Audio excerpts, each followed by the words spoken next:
존경해야 되는데 자기만 묻는다. 제가 가끔 개보다 못한 인간을 이야기하는데 방금 그 장면도 개보다 못하죠.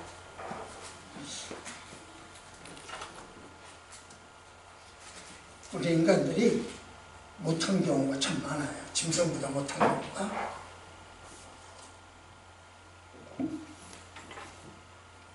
우리가 좋아하는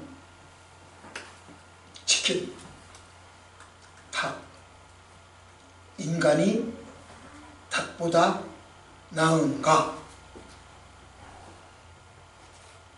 보신탕. 우리가 좋아하는 개. 인간이 개보다 나은가? 가끔 제가 봐야 됩니다. 다음에 또 기회 있으면 또 봐야 될게요. 한 청년이 저 아프리카에 있는 그 말라위라고 하는 후진국이죠. 아주 후진국이죠. 거기에서 이제 봉사활동을 하는데, 사실 이 봉사활동을 하다 보면 단 며칠이라도 이 유독히 정드는 사람이 있어요. 근데 그 마을 소년 하나가 말라리아 이 모기한테 물려가지고 앓다가 죽어버렸어. 정든 아이가. 그래서 구구절절 그 심정을 이메일로 써가지고 담임 목사님한테 보냈어. 상황 보고할 때 보냈어. 그랬더니 담임 목사님이 그것을 페이스북에 그대로 올렸어. 그러니까 그 페이스북을 보고 교인들은 물론이거니와 주변 자기 교회는 물론이지만 여러 사람들이 자기도 마음이 아프다 소리를 올려서 댓글이 많이 올라왔어. 이 목사님이 한마디로 했어. 거기다 마음이 찢어진다고 죽은 말라위 소년이 살아와서 돌아오는 것도 아니다. 우리 지갑을 찢어야 다시 말라리아로 죽는 소년이 안 생길 거다. 그렇게 써놨어. 그 말을 듣던 사람들이, 많은 사람들이 선교 헌금을 보냈어요. 그래서 아프리카 그 말라위에 7,000명이 살고 있는 마을에 동네 집집마다 모기장을 줘주고 말라리아 예방약을 주고 치료약을 보냈다고 하는 이야기를 들었습니다. 마음, 가슴이 찢어지면 지갑도 찢어진다. 그런 말씀을 저는 드리고 싶었던 거예요. 본문에서 아모스 선지는 여호와를 찾아라 하고 공부를 하죠. 선을 구하고 악을 구하지 말아라. 그렇게 이야기를 하죠. 오직 공법을 물같이 정의를 하수같이 흘려라. 이렇게 이야기합니다. 그렇다면 어떻게 해야 생명의 근원이신 여호와를 찾는 것이 되고, 어떻게 해야 공법을, 공의를 물같이 흐리게 하고, 어떻게 해야 선을 구하는 것이 될까요? 어떻게 살아야 될까요? 조금 전에 봤던 영상이 있습니다. 개한테 얻어맞는 인간인데 어떻게 해야 그런 삶을 살 수 있을까요?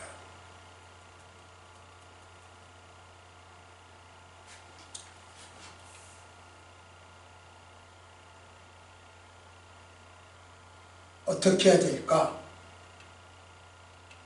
시작.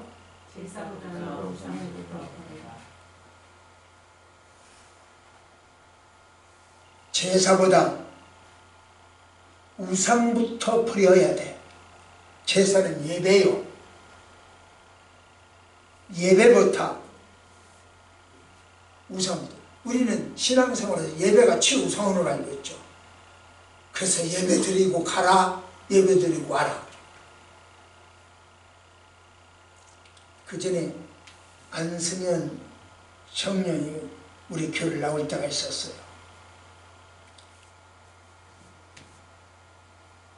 그 아내가 전라남도 광주야.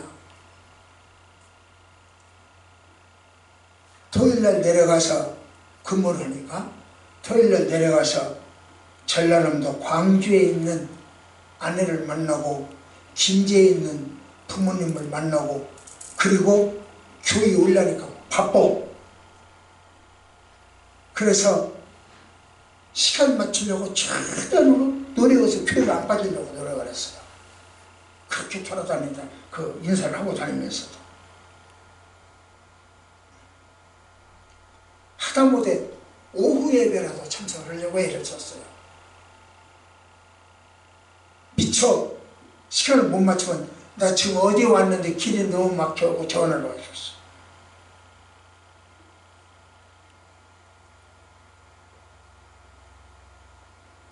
우리 이 초원교회가 자기 출신 모교회는 아니야. 그건 김제야. 그럼에도 여기 와서 섬기려고 그렇게 발버둥을 쳤어요. 이만큼 우리는 예배 중심적인 삶을 살아야 돼요. 다른 것보다 예배 중심. 그런데 그 중요한 예배를 뭐라고 이야기하냐면 예배보다 제사보다 우상을 버려라. 예배보다 먼저 할 것이 있다는 거예요. 예배보다 앞서서 해야 할 일이 있다는 거예요. 그게 우상을 버려라는 거예요. 윤석열 대통령 후보가 공정과 상식으로 선거운동을 했죠. 공정과 상식에서 깨져버린 전 정부를 심판하자 이랬죠. 그러면 이제 윤석열 정부가 들어섰으니까 공정과 정의가 흐르더냐? 하수같이 흐르더냐? 물같이 흐르더냐?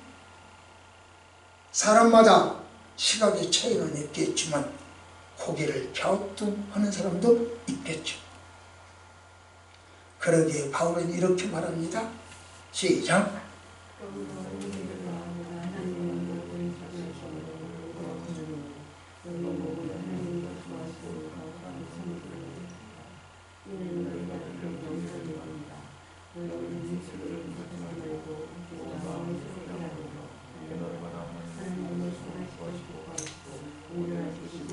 이렇게 하게 했어요. 죄로 말미암아 단절된 하나님과의 관계를 회복하고 자신의 이기적인 욕망을 충족하기 위해서 많은 사람들이 노력하죠.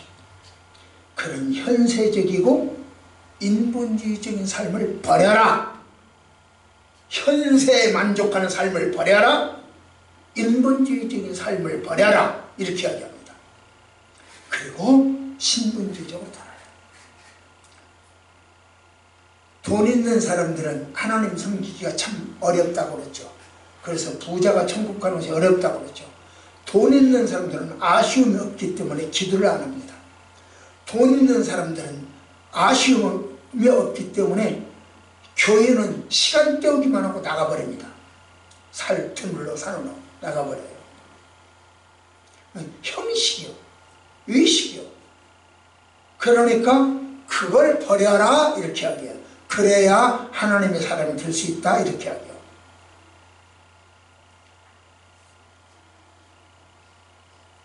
그렇다면 공법을 물같이 정의를 하수같이 흘러가게 하는 삶이 뭐예요? 어떻게 살아야 공법을 물같이 정의를 하수같이 흘릴 수 있을까요? 안 목사, 당신은 그렇게 하십니까? 도대체 어떻게 살아야 그렇게 되냐? 안 목사, 당신은 공의를 물같이 정의를 하수같이 흘리는 삶을 살고 있어? 제가 가끔 말씀드리지만 설교라고 하는 것은 자기가 듣고 싶은 말만 골라서 듣는 것이 설교가 아니에요. 목사는 청중이 원하는 말만 골라서 해드리는 것이 설교가 아니에요.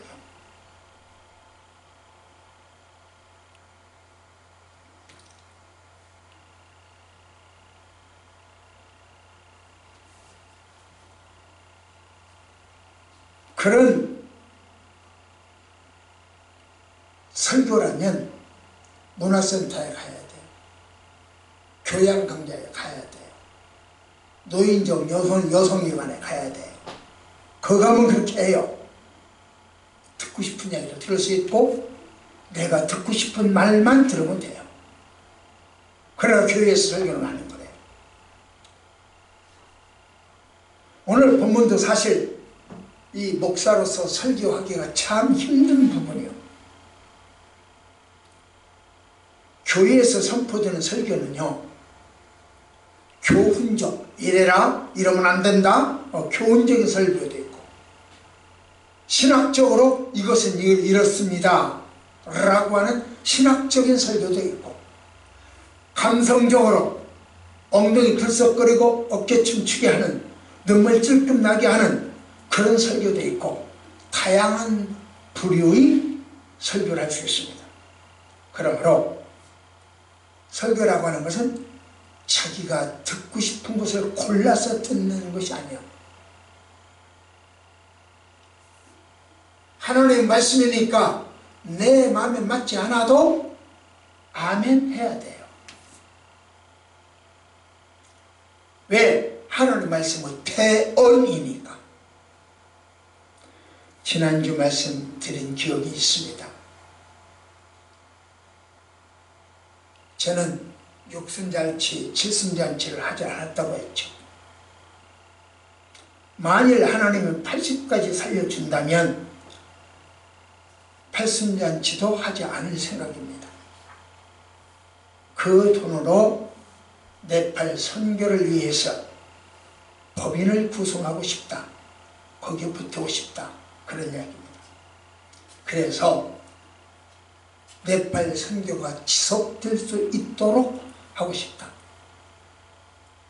지금 내가 이 땅에서 팔순잔치로 즐기고 세상 향락과 쾌락을 즐기다가 네팔 선교 막을 내리는 것보다 팔순잔치는 천국 가서 하고 여기서는 하나님 나라의 확장에 기여하는 것이 좋겠다라고 생각되기 때문입니다.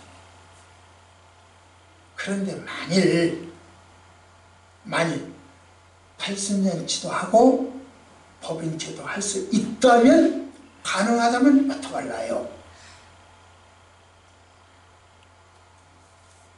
예를 듭니다.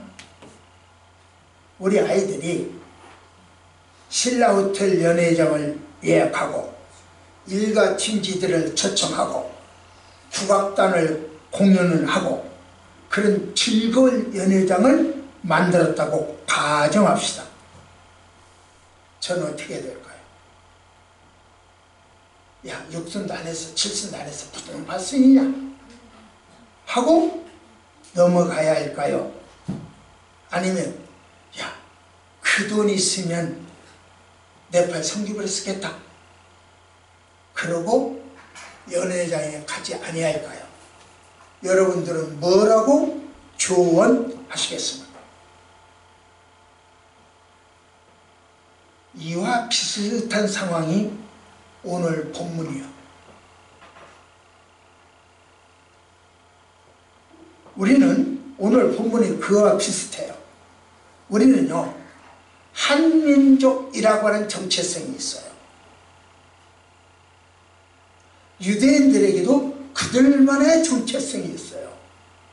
우리는 한민족이라고 하는 정체성 중에 하나가 모두 그 혈통이 같다, 하나다, 이렇게 이야기를 하죠. 그런데 유대인들에게는 세 가지 이유를 들어서 하면서 정체성을 이야기해요. 첫째로 자기들만 하나님께 선택받았다, 그런 정치, 그런 의식을 갖고 선민 사상을 갖고 정체성을 표현해요. 또 하나는 우리는 할례가 있어. 너희들은 할례 못 받지? 우리는 할례가 있어. 독특한 의식이 있다라고 하는 것도 자기들의 정체성이에요. 세 번째로 뭐냐면 너희들이 없는 율법. 우리들에겐 율법이 있어. 모세오경이 있어. 너희들은 없지? 이런 식이에요. 그래서 자기들은 아주 독특한 정체성을 가진 그런 사람들이에요. 그렇기 때문에 그들은 매년 유월절, 오순절, 초막절 이 세 번은 꼭 예루살렘, 오늘날 우리 서울에 와서 예배를 드려요. 축제를 거기서 해요. 지금 우리나라 코로나가 풀려가지고 전국 조치에서 축제를 하죠. 그런데 서울에 와서 하는 축제 세 가지가 있다는 거죠. 유월절, 오순절, 초막절. 이건 미국에 있든 일본에 있든 중국에 있든 다 와야 돼요. 세계 각국에 있는 사람들도 그 세 가지 절기를 때는 예루살렘으로 다 모여들어요.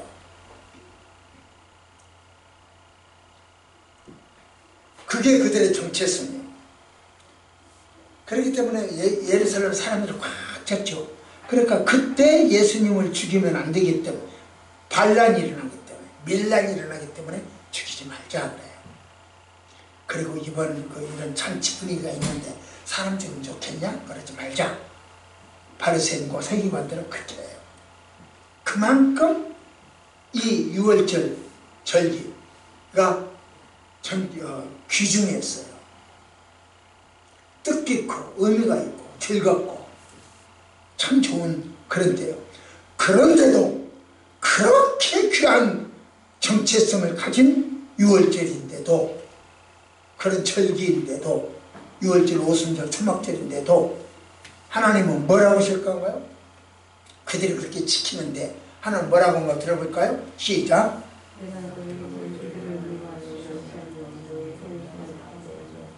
예, 아까 신라 호텔에다 그 많은 것들을 다 준비했는데도 하나님은 안 받아? 쓸데없어? 안 가? 잃어버려요. 그렇게 정성스럽게 준비했는 즐거운 명절이에요. 안 가는 정도가 아니라 미워한대요. 멸시한대요. 기뻐하지 않대요. 모르는 척하고 무관심하는 정도가 아니란 말이에요. 그게 얼마나 황당하겠어요.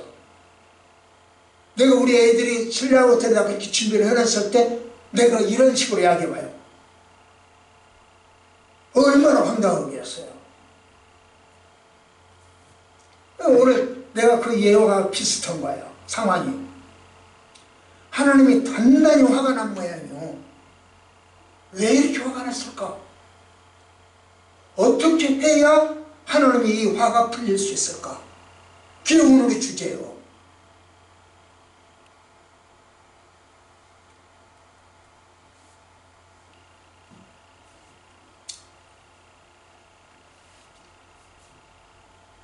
아모스의 지적대로 유대인들은 하나님을 경유하는 마음이 없이 하나님을 경유하고 무서워하고 존중하고 존경하고 이런 마음 없이 윤리적으로 의식적으로 공의와 공법을 지키는 형식주의였어요. 헌금도 종교윤리상, 기도도 종교윤리상, 예배 참석도 종교윤리상, 네팔 헌금도 종교윤리상, 예배 참석도 종교윤리상 참석해 주는 정도. 시간만 떼어버리고 땡땡이 치고 도망가 버리는 그런 정도였어요. 그러니까 하나님이 안 봐도, 네 예배 안 봐도 미워해, 싫어해, 짜증나 이래버려요.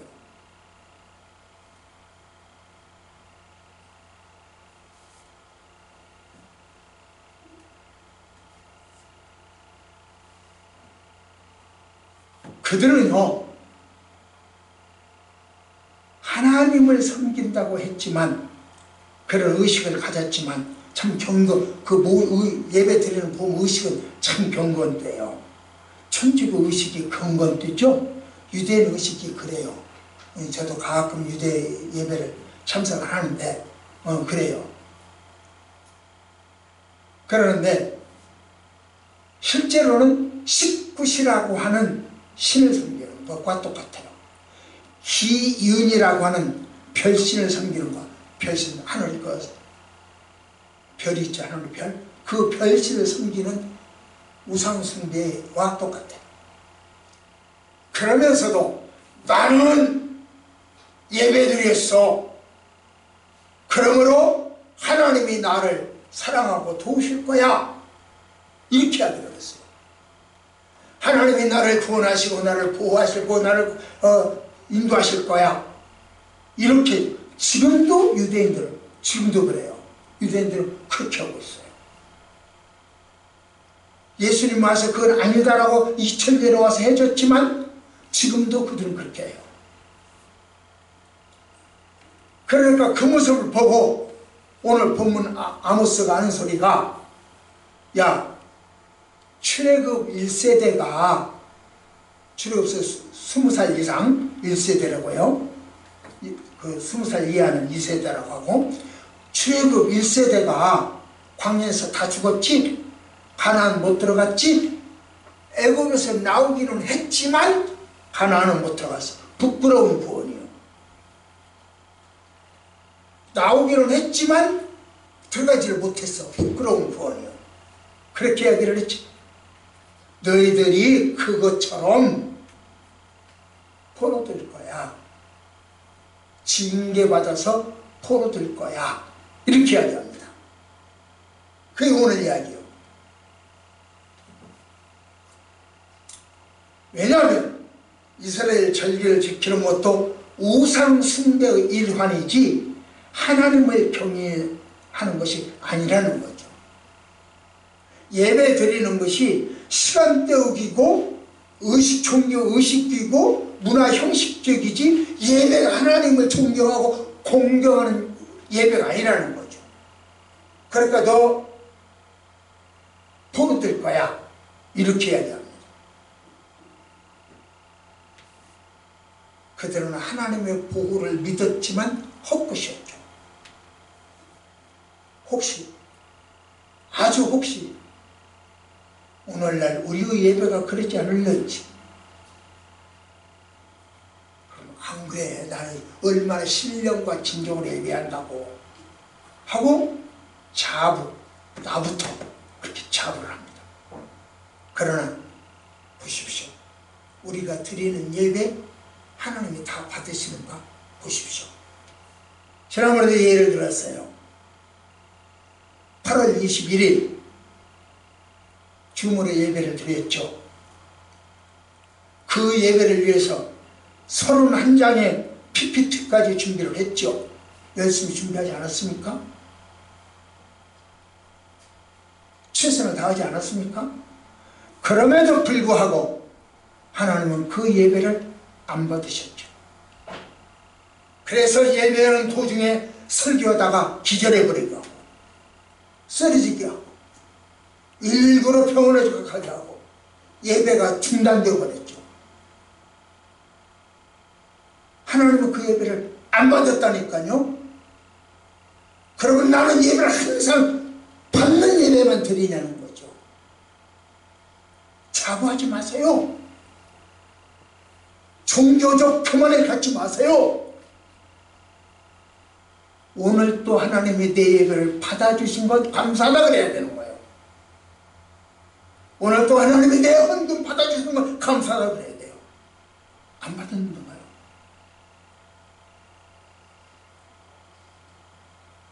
그래서 내가 우상 숭배하지 마라, 무덤에 절하지 마라, 구멍나무에 절하지 마라, 신령과 진정으로 모든 것을 예배에 초점을 좀 맞춰라, 그렇게 가르치는 거예요.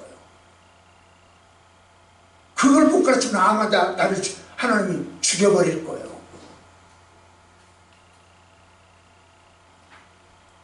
여러분, 하나님이 여러분을 예배를 받으실 때 감사하십시오. 혹시 우리의 예배를 받지 않을 수도 있습니다. 우상으로 변질된 예배 받지 않으세요. 그런데 오늘 예배를 드릴 수 있다고 하는 것은 우리가 우리의 예배를 하나님이 받으신다는 이야기죠. 여러분 예배를 받으시고 나 예배를 지금 받고 계신다는 이야기, 그거 탈 없이. 그분이 문제가 생기면 또 쓰러뜨려요. 다른 방법은 없어요. 우상을 제거하고 예배를 드려야 됩니다. 하나님을 받으시고 흥명하는 예배를 많이 드려야 돼요. 그렇다면 질문이 생기죠. 뭐가 우상이요? 우상이 뭐요? 하나님보다 더 사랑하는 것, 그게 우상이에요. 지금 우리가 금송아지 만들어 놓고 섬기는 거 아니잖아요. 고목나무에 해놓고 지금 쌍틀 쳐놓고 섬기는 거 아니잖아요. 흙무덤 앞에서 지금 섬기는 거 아니잖아요. 우리들은 그런 짓은 안 해요. 그러나 우리에게 주어진 우상, 하나님보다 더 사랑하는 것, 그것이 돈일 수도 있습니다. 그래서 돈을 사랑하기 때문에 하나님 말씀을 위배하고 거짓말하고 위선을 떨 수도 있어요. 권력을 위해서 내가 존경한다고 하는 것이 진짜 존경하는 줄 아냐? 이런 식으로 권력을, 건강도 그렇죠. 건강을 위해서 나 헬스장 가야 돼, 나 등산 가야 돼, 무슨 놈의 예배, 다음에 예배는 이런 식이죠. 지식을 위해서. 지식? 나 예배 시간 학원 가야 돼, 영어학원, 수학학원 가야 돼. 지식을 위해서. 이게 하나님보다 더 사랑하는 우상이라고요. 자기 자식, 나 우리 자식을 어떻게 해야 돼? 이런 것. 하나님보다 더 사랑하면 그게 우상이라고요.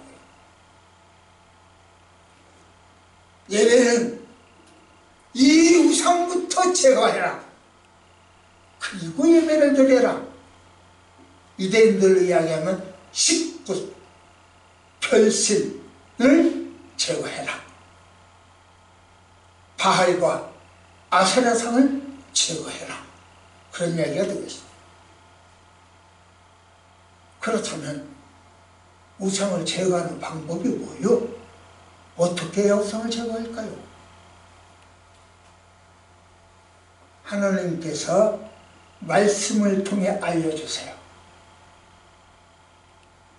그리고 우리가 스스로 기도하다 보면, 묵상하다 보면 깨달음이 와요. 또 이웃을, 목사냐 다른 이웃들을 통해서도 충고해줘요. 그럴 때마다 회개하는 것이 우상을 제거하는 겁니다. 자, 두 번째로, 그래서 예배보다 우상 제거가 먼저입니다. 그 얘기고, 두 번째로, 시작.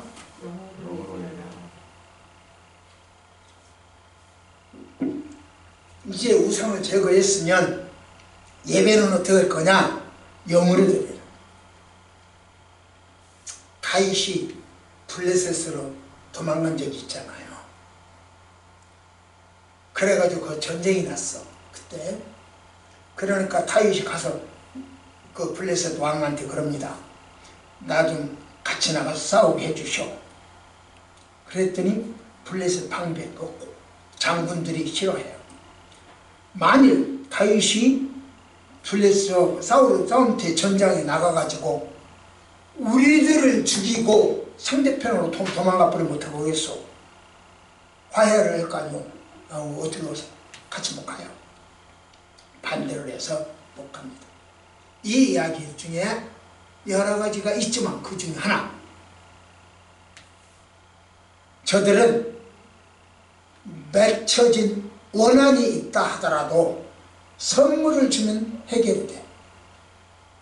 그래서 야 우리 모여 막걸리 한잔 하자. 그러고 나서 야 새끼야 그만둬 하고 끝나버려요. 그 풀어요. 선물 한 잔, 소주 한 잔, 막걸리 한 잔으로 풀어버려요. 이와 같이 하나님과 인간 사이에도 제사를 통해서 풀 수가 있어요. 예배를 통해서 풀 수가 있다. 아브라함이 염소, 순양, 비둘기 등등을 바치면서 제사했을 때 하나님과 소통이 됐어요. 삼손의 아버지 마노아가 바위 위에 제물을 두고 제사할 때 하나님과 소통을 했어요. 엘리야가 송아지를 바치면서 제사할 때 불로 응답하셨어요. 이처럼 유대인에게 있어서 5대 제사는 5가지, 번제, 속죄제, 속건제, 화목제, 소제, 5대 제사는 하나님과 소통하는 방법이요, 우리식으로 말하면 막걸리 먹는 방법이요, 소주 한잔 놓고 푸는 방법이요.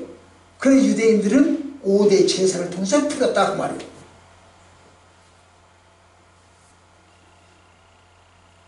인간과 하나님이 소통하는 방법, 제사였습니다. 그런데 제사가 굉장히 중요하지 않습니까? 그렇게 중요한 제사를 놓고 하나님은 이렇게 이야기하십니다. 시작.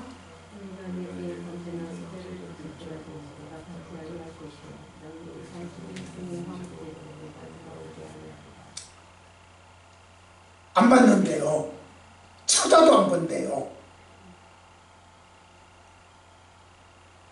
하나님은 아벨의 아브라함, 마노아, 엘리야 등등의 바친 제물을 받으셨잖아요. 그리고 그들에게 각각 아벨에게, 아브라함에게, 마노아에게, 엘리야에게 필요한 대로 응답해 주셨잖아요. 그런데 유대인들의 제사를 받지 않겠다는 거예요. 절교를 선언하신 거예요. 왜 받지 않는다고 했을까? 두 가지만 말씀드린다면, 하나님이 원하시는 공법과 정의가 없는 제사입니다. 나도 절개 지켰다, 나도 예배 지켰다, 아 했잖아, 이 정도야.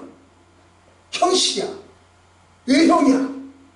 그걸로 하나님을 만족시키려고 했어. 하나님은 아니, 안 받아. 두 번째로는 그들은 우상에게 오염된 예배를 드렸어요. 자기는 예배를 드린다고 드렸지만 사실은 우상이야. 우상의 방법으로 우상을 섬기면서 숭배하면서 드린 예배와 똑같아요. 우상을, 여호와를 빙자해서 우상을 섬긴 거죠. 그렇기 때문에 안 받아요. 그런 것을 본인이 못 느껴. 그러니까 옆에 사람 이야기해줘. 아모스가 이야기해줘. 예수님 이야기해줘. 오늘날 안목사 여러분들에게 이야기해줘. 못 느끼니까. 그런데도 안 받아. 여러분, 우리가 바치는 제물을 하나님께서 받지 않는다면 어떻게 되겠습니까? 우리가 바치는 11조를 받지 않고, 우리가 바치는 감상금도 받지 않고, 선교 헌금도 받지 않는다면 어떻게 되겠어요? 돈만 아깝게 되잖아요. 차라리 그 돈 갖고 빵 사 먹었으면 좋았을걸. 그 돈 갖고 여행 갔으면 좋았을걸. 그렇게 되잖아요.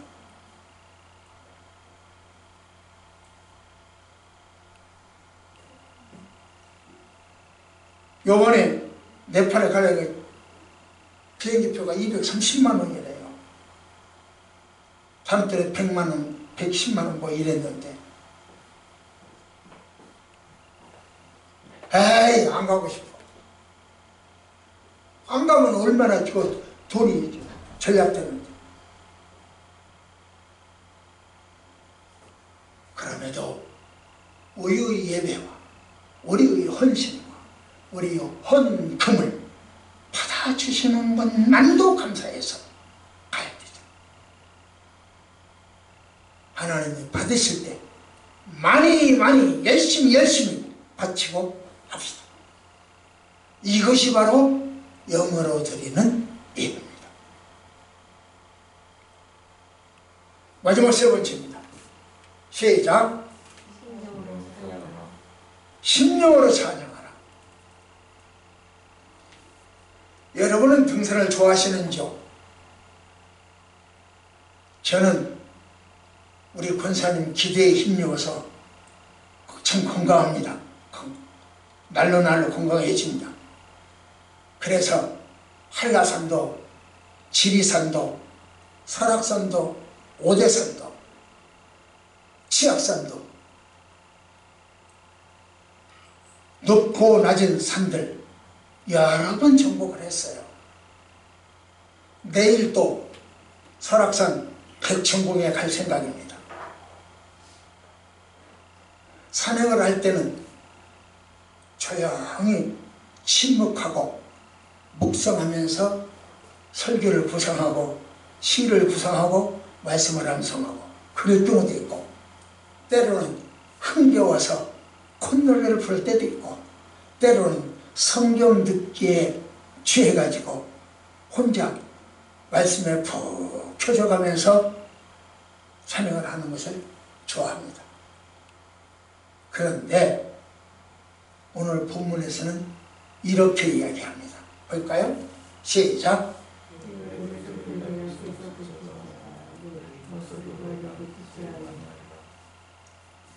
노랫소리를 그치라고 해요.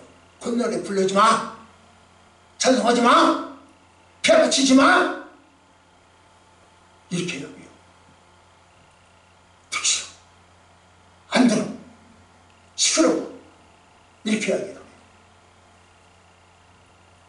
하나님이 안 받으신다고 내가 누누이 지금 오늘 이야기해요. 우리 신령과 진정으로 드리는 예배 아니면 하나님 안 받아요. 의식적으로 앉아있는 거 안 받으신다고요. 이스라엘 사람들은 하나님께 예배할 때 노래를 불렀어요. 그러나 몹시 싫다는 거예요. 인간이 하나님께 바치는 찬송소리 듣고 싶지 않다. 하나님은 호흡이 있는 자마다 춤추며 소고치며 찬양하라 이랬잖아요. 시편에서 그랬잖아요. 그런데 피아노 치지 마, 콧노래 부르지 마, 입으로 노래하지 마, 듣기 싫어, 안 받을래, 이러신단 말이야. 아무 소리 내지 말래요. 벽수도 치지 말래요. 악기도 풀지 말래요. 모든 싫다는 거예요. 왜냐? 거짓된 마음으로, 형식으로 시간만 때우니까. 종교 행위를 얼마나 지겨워하시는지 알 수 있죠. 하나님이 단단히 화가 나신 거예요. 그분을 평안하게 해드릴 수 있는 방법, 다시 그 하나님과 화해할 수 있는 방법 뭘까요? 어떻게 해야 그분과 다시, 야, 네 노래소리 듣기 좋다, 좀 불러봐, 네 피아노 소리 듣기 좋다, 좀 쳐봐. 어떻게 해야 그렇게 될까요? 야, 네 명보가 네 설교 소리 듣다 한번 설교 좀 더 해봐. 안 소리 드릴 테니까 해봐. 어떻게 해야 그렇게 될까요? 시작. 다시요. 시작.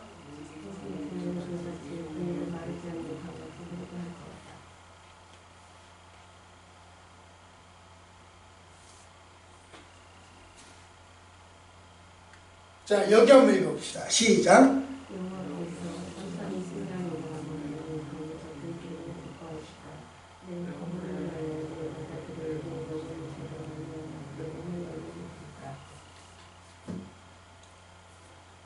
네가 선지자는요, 탄식처럼 이야기하고 있죠. 우리가 하나님 말씀을 열심히 전해서 전도왕이 될 수도 있겠죠. 내 허물을 위하여 철야기도도 하고 선교 헌금도 많이 하고 법인체 구성에 노력도 하고 그렇게 할 때 하나님이 다 받아주실까요? 그럴 수도 있겠죠. 하나님은 우리의 선행을 외면하지 않는 분이니까요.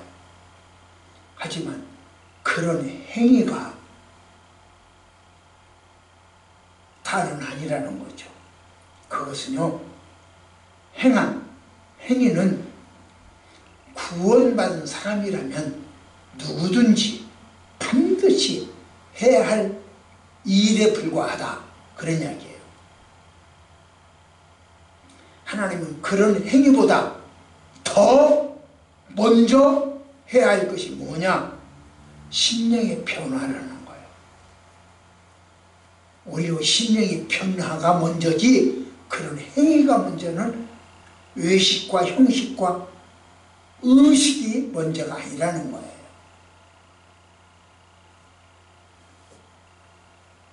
삶의 변화, 그게 바로 시작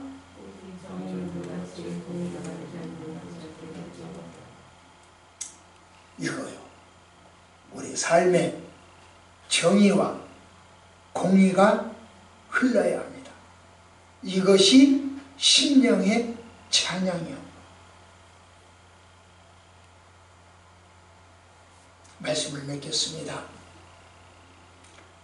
우리 심령이 변화를 일으켜서 힘으로도 능으로도 안 되고 돈으로도 안 되고 헌신으로도 안 되는 그것들을 변화시켜야 합니다.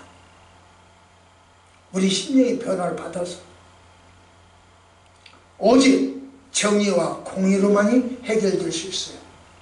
그렇다면 무엇이 정의고 무엇이 공의일까? 우리의 삶으로 정의와 공의가 물같이 흐르게 할 수 있을까?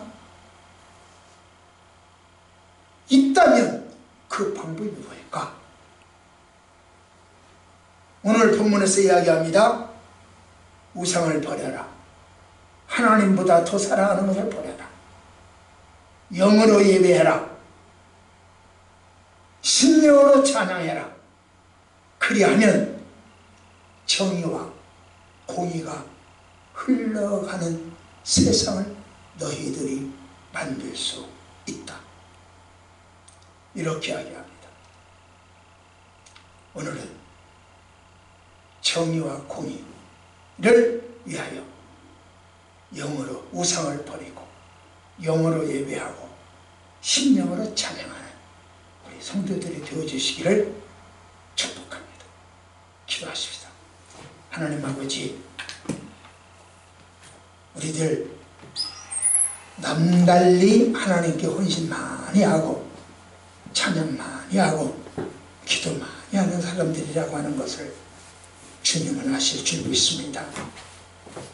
우리의 찬양을 받으소서, 우리의 헌신을 받으소서, 우리의 애틋한 기도를 받아주셔서 우리들 하여금 주님 섬기는 기쁨과 즐거움을 알게 하시고 저 멀리 대팔에서 많은 사람들이 기다리는 사람의 대상들이 되어지도록 인도하여 주옵소서. 예수님 이름으로 간절히 기도드렸나이다. 아멘.